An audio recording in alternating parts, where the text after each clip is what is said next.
Good afternoon, everyone. This is Hemlata ma'am from Mother India Senior Secondary School.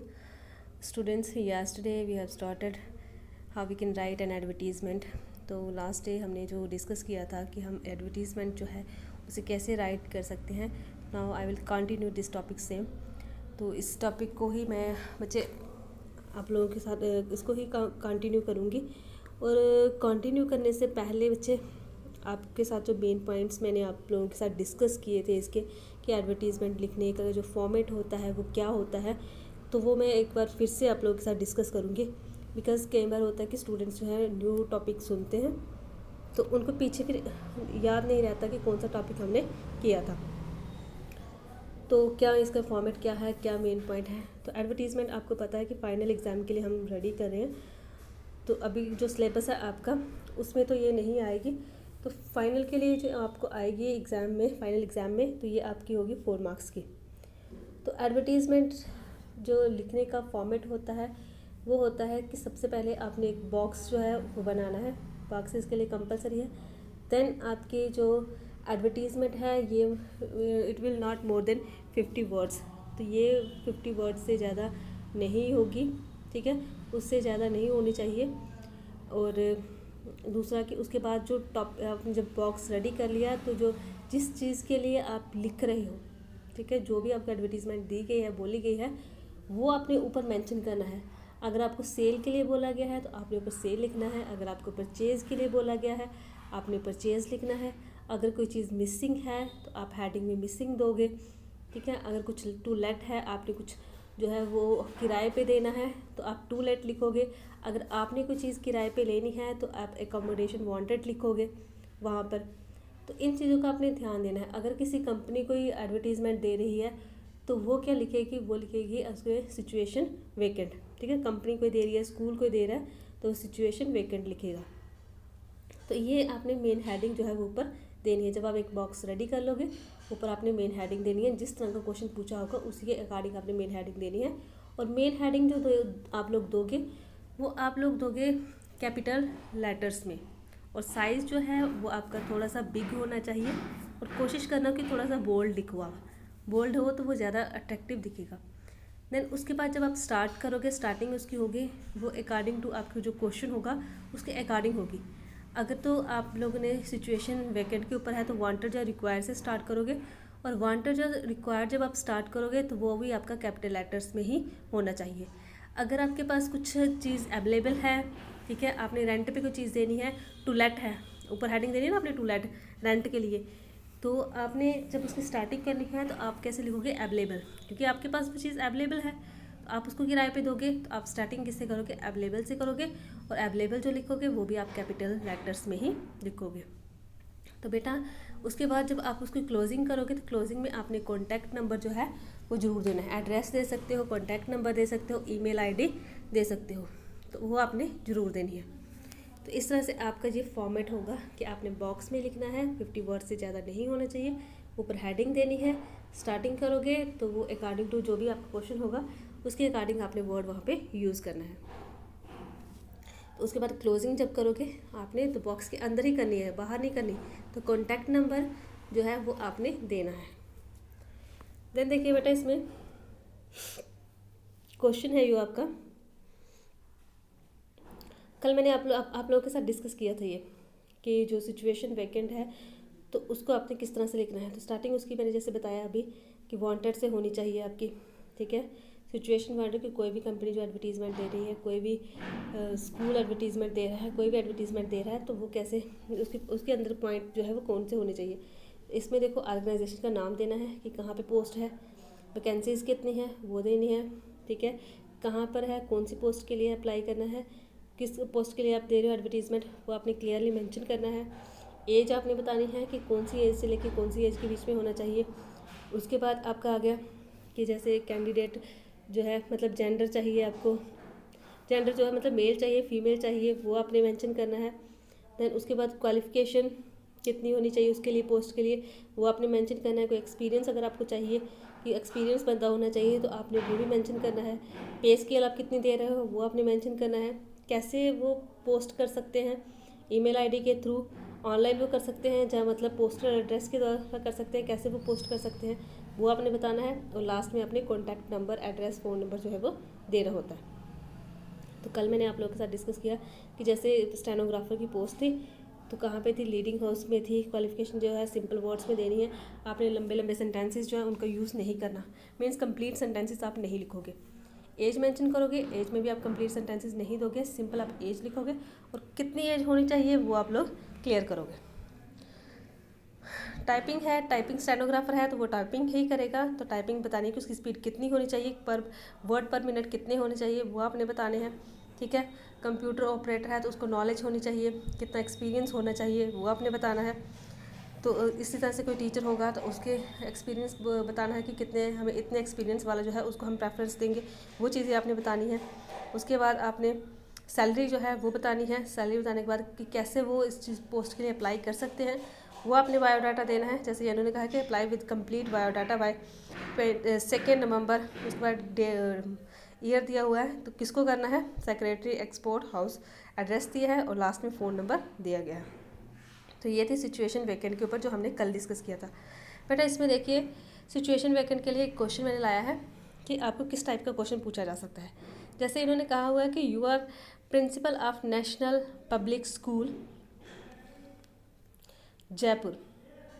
क्या था, you are the principal of National Public School Jaipur, you required a TGT maths for your school, draft a suitable advertisement in not more than 50 words to be published in the National Times under the classified column। तो कहते हैं कि आप क्या हो, principal हो school के, school का नाम है नेशनल पब्लिक स्कूल जयपुर में, आपको रिक्वायर्ड है टीजीटी की जो मैथ्स की होनी चाहिए, टीचर की रिक्वायरमेंट है मैथ्स टीचर की स्कूल में। तो आपने एक एडवर्टीज़मेंट देनी है उसके लिए और 50 वर्ड से ज़्यादा नहीं होनी चाहिए। और ये कहाँ पब्लिश करनी है आपने, नेशनल टाइम। तो ये चीज़ नहीं लिखनी है आपने कि आप किस न्यूज़पेपर पे पब्लिश कर रहे हो, ये नहीं लिखनी। सिंपल आपने लिखनी है कि आपको कौन सी चीज़ चाहिए। जैसे इन्होंने कहा हुआ है, अब ये देखिए ये किस में आ रही है, अब नीड है, ठीक है, वैकेंसी है कोई, तो वैकेंसी हमेशा किस में आएगी, सिचुएशन वैकेंट में आएगी। तो वैकेंसी है तो वैकेंसी वालों ने क्या लिखा हुआ है कि सिचुएशन वैकेंट, ऊपर हेडिंग जो दी है बॉक्स बना के, उसके बाद लिखा है वांटेड। मैंने कहा था ना सिचुएशन वैकेंट जब भी स्टार्ट होगी ये कहाँ से स्टार्ट होगी, रिक्वायर्ड या वांटेड से स्टार्ट होगी। तो ये स्टार्ट हुई है आपकी वांटेड से। तो वांटेड आपने जो लिखना है बेटा वो कैपिटल लेटर्स में लिखना है, यहाँ पर स्मॉल लेटर्स में लिखा गया है बाय मिस्टेक, तो आपने इसको कैपिटल लेटर्स में ही लिखना है। देन कौन सी पोस्ट है, क्या चाहिए आपका, wanted a TGT maths for national Public School Jaipur, कि कहाँ के लिए चाहिए, नेशनल स्कूल जयपुर के लिए चाहिए। क्वालिफिकेशन क्या होनी चाहिए, ग्रेजुएट होना चाहिए। अब ये यहाँ पे आपने ये नहीं देना कि qualification must be, he should be, must be, he must be graduate, तो ये चीज़ें आपने नहीं लिखनी। कंप्लीट सेंटेंस नहीं लिखना, आपने लिखना है सिंपल क्वालिफिकेशन कितनी होनी चाहिए, ग्रेजुएट। उसके बाद विद मैथमेटिक्स, क्यों, क्योंकि वो मैथ्स का टीचर होगा तो वो मैथमेटिक्स होनी चाहिए। एज है, एज जितनी आप मतलब अच्छी ठीक लगे आपको, सूटेबल होगी जितनी, वो आपने लिखनी है। देन उसके बाद कि इसमें मेल और फीमेल, आपको मैंने बताया था कि आपने ये बताना है आप किसके लिए पोस्ट है, मेल के लिए, फीमेल के लिए, वो भी आप मेंशन करोगे। तो ठीक है, इसमें दोनों जो है वो अप्लाई कर सकते हैं। प्रेफरेंस किसको दी जाएगी, जिसको एक्सपीरियंस्ड होगा, preference to those who are experienced, जो एक्सपीरियंस्ड होगा उन्हें प्रेफरेंस दी जाएगी। सैलरी आपने बतानी है, ठीक है। उसके बाद आपने अप्लाई जो मोड ऑफ अप्लाई, किस तरह से इसको अप्लाई कर सकते हैं वो आपने बताना है।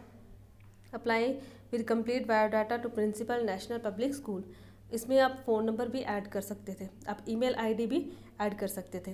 तो इस तरह से बेटा आपने जो क्वेश्चन आपको पूछा जाएगा तो आपको बस देखना है कि क्वेश्चन किस चीज़ के ऊपर बेस्ड है, तो वो आपने हेडिंग देनी है।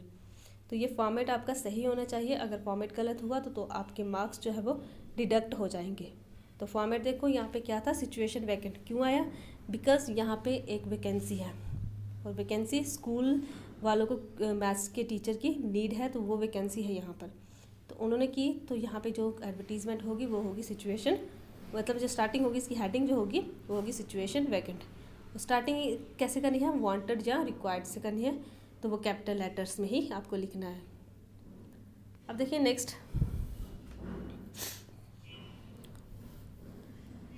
आपका ये मैंने आपको बता दिया। अब ये देखिए यहाँ पर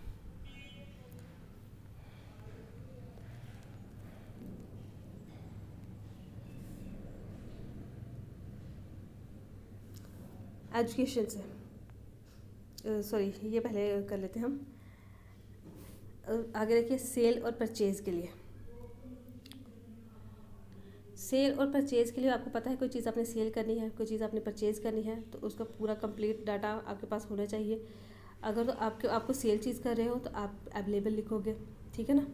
इन चीज़ों का आपने ध्यान रखना है। तो उसकी जो स्टार्टिंग होगी वो कैसे होगी, सेल करनी है, परचेज या वांटेड, आपने इस तरह से उसकी हेडिंग लिखनी है। बिगनिंग जो होगी इस तरह से होगी। उसके बाद आपका आ गया ब्रीफ फिजिकल डिस्क्रिप्शन देनी है किस किस की। जैसे प्रॉपर्टी है, अगर आप प्रॉपर्टी को सेल कर रहे हो तो प्रॉपर्टी में आपको पता है कि क्या क्या होता है। अगर आप घर जो है वो सेल कर रहे हो तो नंबर ऑफ़ फ्लोर्स बताने हैं, साइज़ बताना है, नंबर ऑफ़ रूम्स बताने हैं, लोकेशन बताने हैं कहाँ पे, सराउंडिंग इसकी बतानी है। अगर प्लॉट कर रहे हो तो उसकी भी सराउंडिंग बतानी है, कितना प्लॉट का एरिया है, कहाँ पर है, ठीक है। तो वो चीज़ें आपने बतानी है। मेन रोड है वहाँ पे नहीं है, कितना मेन रोड है, कितनी, वो सारी चीज़ें आपने यहाँ पे क्लियर करनी है अगर प्रॉपर्टी आप सेल कर रहे हो। देन उसके बाद अगर आप व्हीकल्स कर रहे हो, कोई गाड़ी कर रहे हो तो गाड़ी का अपने कलर बताना है, मॉडल बताना है, एक्सेसरीज बतानी है कौन कौन सी है, कौन सा ईयर है, मॉडिफिकेशन अगर आपने कोई करवाई है वो आपने बतानी है, प्राइस आपने बताना है गाड़ी का। ये चीज़ें तो आपको बतानी पड़ेंगी ना, कितना प्राइस है वो चीज़ें आपने बतानी है। उसके बाद कंडीशन उसकी कैसी है वो चीज़ें आपने बतानी है। अगर आप हाउस होल्ड गुड्स जो हैं उनको बेच रहे हो तो वो भी आपको बताना पड़ेगा कि उसकी कंडीशन कैसी है। कोई सामान बेच रहे हो घर का, वो भी तो आपको बताना पड़ेगा ना, कंडीशन कैसी है, प्राइस कितना है, ठीक है, कितना प्राइस आप लेना चाहते हो, वो सारी चीज़ें आप बताओगे।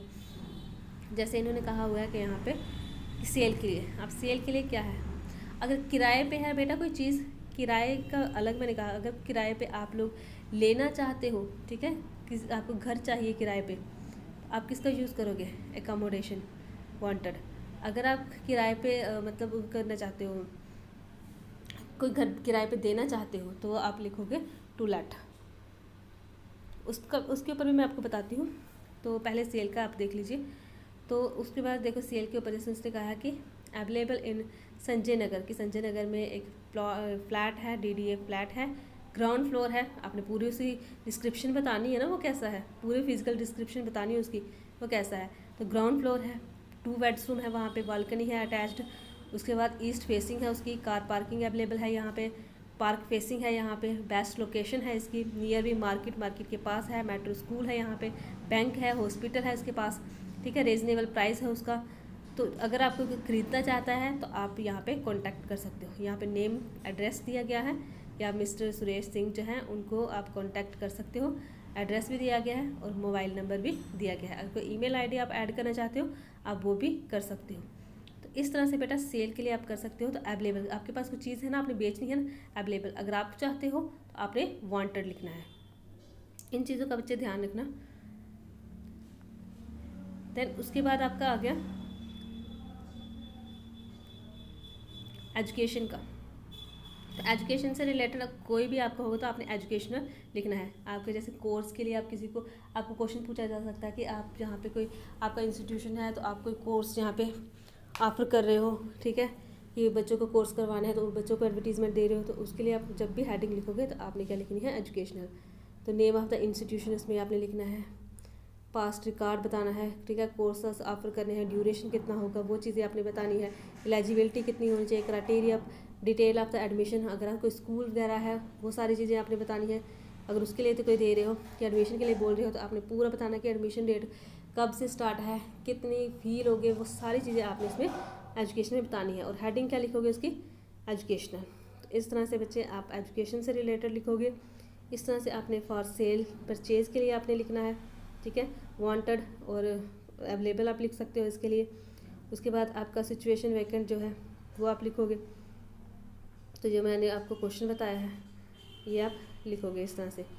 तो कल के टॉपिक में बेटा फिर मैं आपको बताऊंगी एकोमोडेशन वांटेड और टू लेट।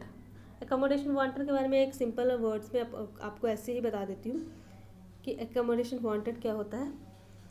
एकोमोडेशन वांटेड होता है कि आपको अगर कोई घर किराए पे चाहिए, बाई चांस आप कहीं पे रह रहे हो, आप कंपनी पे काम, किसी कंपनी में काम कर रहे हो और आप चाहते हो कि कंपनी के पास ही कहीं घर आपको मिले, तो आप अपने बताओगे ना कि आपको घर कैसा चाहिए, ठीक है ना। आप वांटेड से स्टार्ट करना, ऊपर लिख देना एकोमोडेशन वांटेड। हेडिंग जो होगी एकोमोडेशन वांटेड लिखना है बिकॉज आपको किराए पे घर चाहिए। आप एकोमोडेशन वांटेड लिखोगे वहाँ पे हेडिंग, वो आप लिखोगे। देन उसके बाद नीचे वांटेड से स्टार्ट करके कि कैसा आपको घर चाहिए, कौन सी लोकेशन होनी चाहिए, आपको ये भी तो होना चाहिए ना कि आप वहाँ पे फैसिलिटी, वाटर जो है वो भी होना चाहिए, इलेक्ट्रिसिटी जो है वो भी होनी चाहिए। ये सारी चीज़ें आपने मेंशन करनी है। तो अगर नीचे फिर आपने कॉन्टैक्ट नंबर जो है वो अपना देना है कि अगर कोई ऑनर के पास किसी के पास है तो प्लीज़ मुझे इस नंबर पे कॉन्टैक्ट करें। तो ये आप लिखोगे एकोमोडेशन वांटेड में, अगर आपको कोई घर जो है वो रेंट पे चाहिए। अगर आप किसी को दे रहे हो किराए पे, रेंट पे आप दे रहे हो, तो आपने क्या करना है, आपने टू लेट लिखना है। वहाँ पर टू लेट लिखा जाएगा। जैसे आपके पास कोई घर है तो आप कहोगे कि अवेलेबल, तो उसकी हेडिंग स्टार्ट कहाँ से करोगे, अवेलेबल के पास, बिकॉज आपके पास कोई चीज़ है ना, आपके पास अवेलेबल है तो आप अवेलेबल लिखोगे। ठीक है, तो हेडिंग ऊपर क्या दोगे, टू लेट। आपने कोई चीज़ किराए पे देनी है, रेंट पे कोई चीज़ आपने देनी है। ठीक है, इतना हमारे पास ये घर है, इतने रूम्स हैं, इतने बेडरूम्स हैं, वहाँ पे किचन जो है वो आपने बतानी है, अटैच बाथरूम है, अटैच है, जो भी है आप देना चाहते हो वो आप दे सकते हो। तो वो सारी चीज़ें आपने क्लियर करनी है। ठीक है, कहाँ पर है, किस साइड फेस है, कितना एरिया है, पास में कौन कौन सी चीज़ है, मार्केट लगती है, क्या लगती है, वो सारी चीज़ें आपने मेंशन करनी होती है। तो किराए पे दे रहे हो तो टू लेट, अगर किराए पे आप लेना चाहते हो तो फिर आपने लिखना है एकोमोडेशन वांटेड। ये मेन हेडिंग का बेटा ध्यान रखना। ठीक है, सिचुएशन वैकेंट के लिए, वो किसके लिए होता है कि अगर किसी ने कोई मतलब पोस्ट के लिए अगर आप दे रहे हो, कोई कंपनी वाले जो स्कूल वाले जो दे रहे हैं तो वो पोस्ट के लिए बोल रहे हैं, तो वो आप लिखोगे सिचुएशन वैकेंट। उसके बाद घर के लिए आपका अगर किराए पे लेना चाहते हो, तो जब आप लेना चाहते हो तो फिर आपने लिखना है अकोमोडेशन वांटेड। अगर आप अपना घर किराए पे देना चाहते हो, कोई भी चीज़ आप किराए पे देना चाहते हो तो आप लिखोगे टू लेट। उसके बाद एजुकेशन से रिलेटेड कोई भी होगा, हेडिंग क्या दोगे आप, एजुकेशनल। तो इस तरह से बच्चे आपने करना है। तो कल इसी से रिलेटेड कुछ क्वेश्चन मैं लूँगी, उन क्वेश्चंस को हम डिस्कस करेंगे। तो कोशिश करेंगे कल एडवर्टीजमेंट का जो टॉपिक है वो कंप्लीट हो जाए। सो स्टूडेंट्स, थैंक यू बच्चे, thank you for listening and watching and have a nice day.